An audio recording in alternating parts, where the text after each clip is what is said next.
now. I think I particularly like the marvelous definition of translation as an intersecting category, which Bella Brodsky promotes in her book, that translation, we need to think about translation as we have come to think about gender, as a category, as something without which basically we can't engage in textual analysis.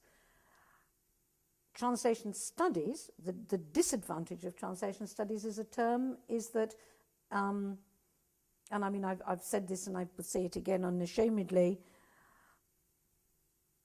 too many people have decided to define themselves as translation studies experts and box themselves in. I think when you try to establish a new field and you start writing to one another and speaking to one another, there's a real danger that you don't open out. I think translation studies as a field has not reached out nearly as far as it should have done. And I think that's perhaps why some of the best work in translation at the moment is being done by people who don't call themselves translation studies specialists at all. But I'm not worried about how I'm labelled, and I never have. I mean, I wrote translation studies. I'm at present preparing the next edition, the 4th edition. But I mean, I think I see myself as someone who's basically concerned with what I suppose you would describe as intercultural communication through translation, through literature, in whatever.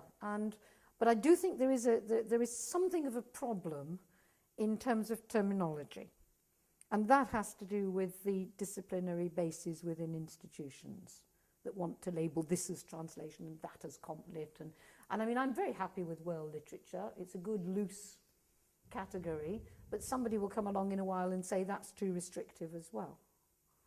Yes, maybe that's how things are going on. Yeah. But I think, I was saying discipline, and I think we need to speak about discipline because of all these people that have done so much to create a discipline. Oh, yes.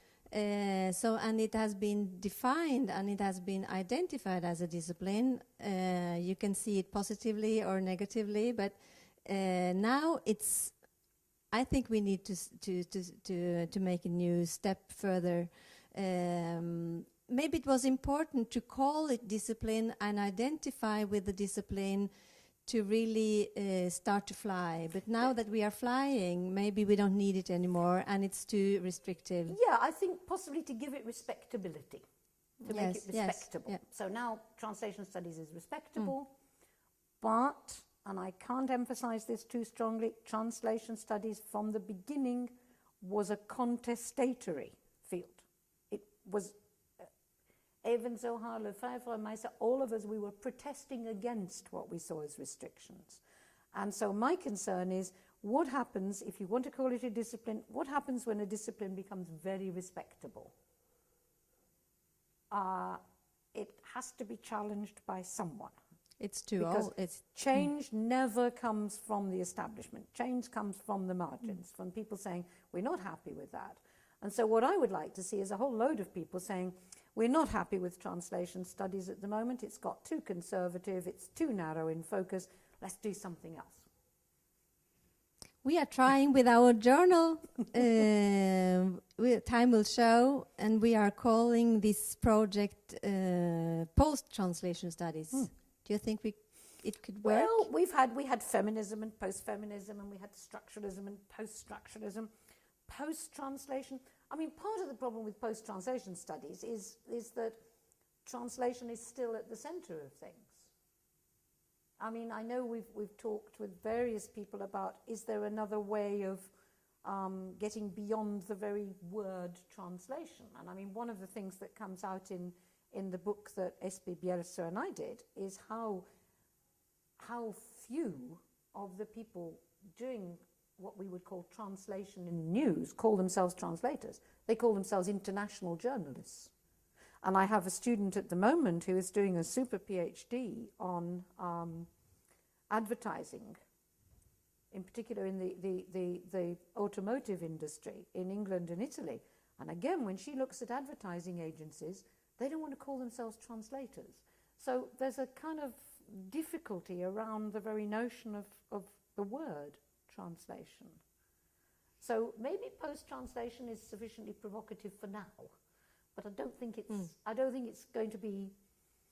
I can't imagine a discipline of post-translation studies. No, of course, that's not the idea, of course. But I think maybe in some areas the concept of translation or the word translation doesn't work anymore. Yeah. But when you go into other disciplines, especially in this historical period, you see that the word translation is used as a more or less a metaphor, but it's very, very strong. It's a very, very useful concept to speak about today, what is happening today, about borders, about this new globalized, fragmented world. It's a very powerful metaphor. Very much so. And I mean, so far that a number of people, I mean, I think in a recent issue of the journal Translation Studies, I think Doris Bachmann-Melik, who was editing that issue, has talked about a translational turn in literary studies. And I think that's actually quite an interesting idea, that there is, that you're quite right, translation has been used as a metaphor, it is something, it is a hot topic.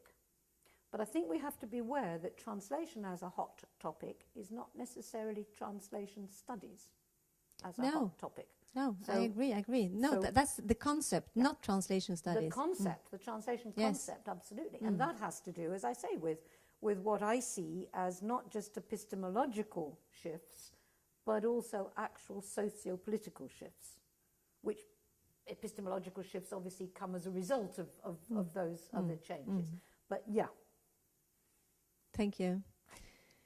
You have written a new book. It came out this year. In June this year. 2011. Reflections on Translation. It's a book with 39 essays, I think, and they have been published over... Pieces of journalism, yes, over 10 years, yeah. Could you select maybe one of them and read something for us, or do you want to say something about this book first?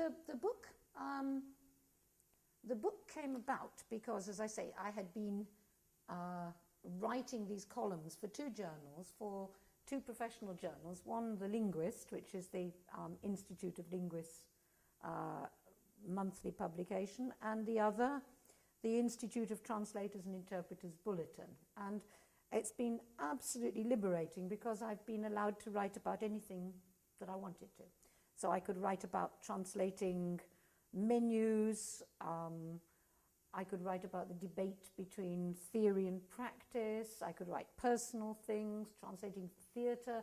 So I've been able to write about all sorts of things. But the one little bit that I think I would like to read is about, it's a topic that is very dear to my heart. I think it's a very important topic, and that is about something I was talking about earlier, the need for us to trust translators and the immense danger involved in translation.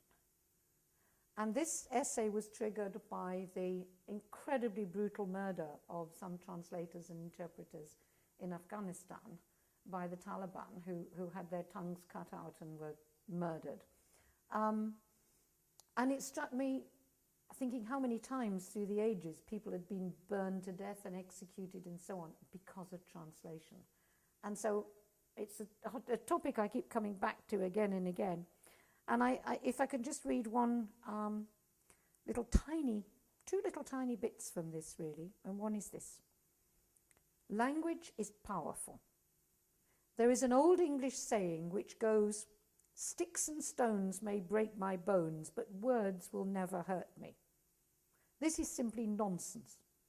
Words can wound more sharply than knives, and as can be seen by the death threats issued to translators through the ages, translation, whether of a written text or an oral interpretation, can be punishable by death in some contexts. We have always needed translators and interpreters, especially in times of conflict and international antagonisms. Wars are fought with weapons, but peace treaties are made with words. And without men and women who seek to diffuse tensions and misunderstandings by bringing the enlightenment of mutual comprehension to the table, the shaping of such treaties would be impossible.